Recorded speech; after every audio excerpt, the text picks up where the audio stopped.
Hey guys, welcome back to the channel. My name is Leilani if you're new, and for today's video we're going to be talking about productivity, and I feel like productivity is such an important thing, especially to get stuff done. So I'm going to give you guys some tips, tricks, and hopefully they help you. So let's get right into the video.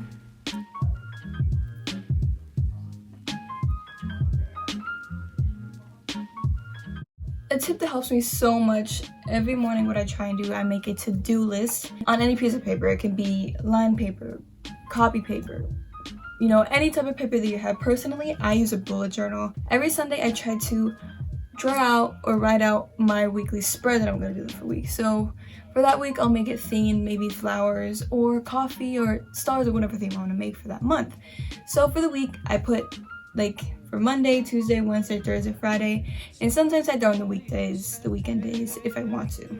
It is really useful to know what you want to plan for the whole day, because if you don't know what you're going to do for the whole day, you're just going to scramble, you don't know what you're doing. And if you have a to-do list, everything will be so much easier. Tip number 2 that I will give is grab a snack or something to drink. Typically, what makes you get out of your seat when you're being productive, doing school, working from home, it's because you're hungry or you want to go make a TikTok, which is what I'm guilty for. It gets tiring throughout the day, so make sure that as soon as you wake up, you have your tea, coffee, water, Cheerios, Krispy Kreme, donut that you need to have in the morning that you feel like will help you get through at least a good 1-2 hours of doing whatever you need to do. But if you need to go to the bathroom, please go. No UTIs, please. Now, the next tip is such a simple one, is having a designated area for work.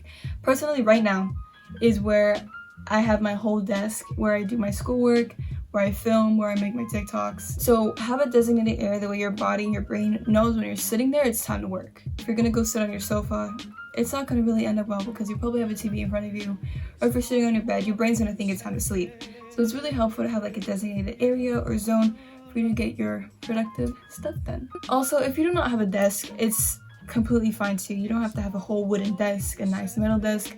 You can just prop up literally in your hallway if you want to, or up against the bed. And like I said earlier, it's not good to sit on your bed, but if you're sitting upright to the wall, and not everybody has their bed up against the wall, but if you're sitting with your back up and the computer right here, it's less of a probability of you falling asleep or not wanting to be productive, because you're not laying down on your stomach doing work. And if you're sitting up, your body's like, okay, hey, we're doing something.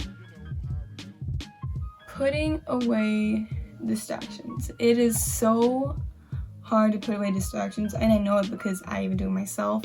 For example, what I do, I have a drawer on my desk. So what I usually do, I take out my drawer, I put my phone in, and I close it. And honestly, that doesn't help sometimes. So I try to put it far away from me. But of course, I need to contact my teacher somehow. So in order for that, I just have to have my phone close to me. But what I usually do is there is a setting in settings where you go to screen time and you go to downtime. You can go and put it from whatever time. So I put it from 7 a.m. to 3 p.m. And that usually blocks out you from going from apps that you don't want to go in, for example, Instagram. So what I do is I specifically put Instagram. That's for downtime. A game that you want to play, put it for downtime. TikTok, Facebook, YouTube, Netflix, please put Netflix in downtime. It saves so much time, because especially if you start binge watching a show, trust me. But if you put the downtime, it will block the notifications when you have downtime on, and it's also less distracting.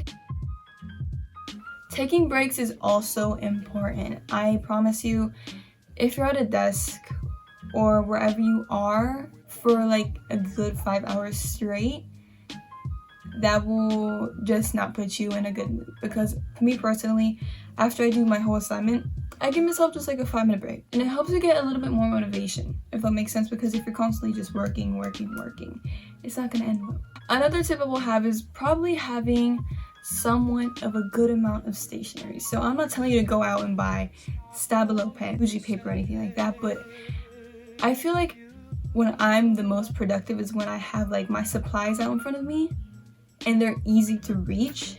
I have all my pens in here. Here I have all my zebra mild liners. I have all the colors of what I had so far. And I have my Muji pens, and I also have my white pen, and I also have a black micron pen. So you do not have to have all this stuff, but at least have something in the container like this right in front of you, so you don't have to go running around, and to get stuff that you need. This is all my brush pens, Stabilo pens mixed with my super tips and my brush pens. But yeah, making sure that my space is clean helps. I'm not saying like super tidy, aesthetic looking room, because I feel like I want to do that all the time, and of course not everybody has the capability or time to have such a nice room. But I just have these plants that I have behind me. I don't know if you guys can see them. I bought a cactus. These are fake plants. I don't know, just having them around me, like seeing those little things, like they just get me in an uplifting mood. Maybe I'm just a little bit crazy that I'm just like that, but yeah, I don't know, they just give me somewhat of motivation, like I said, even with my pens, just seeing them. But you don't have to get fancy pens, just have something that it's an arm's reach, because if you want to go to the paper rack in the other room, they need to walk up, get up, you're stopping yourself. Your brain is taking a break from what it's actively doing. Of course you can get right back into it, but if everything's an arm reach, you can just do everything right there. Okay guys, thank you for watching today's video. If you liked it, please drop a like, comment down below what video I should do next, and yeah, I'll try to upload next week. I am a inconsistent human being, so we will see what happens. Okay,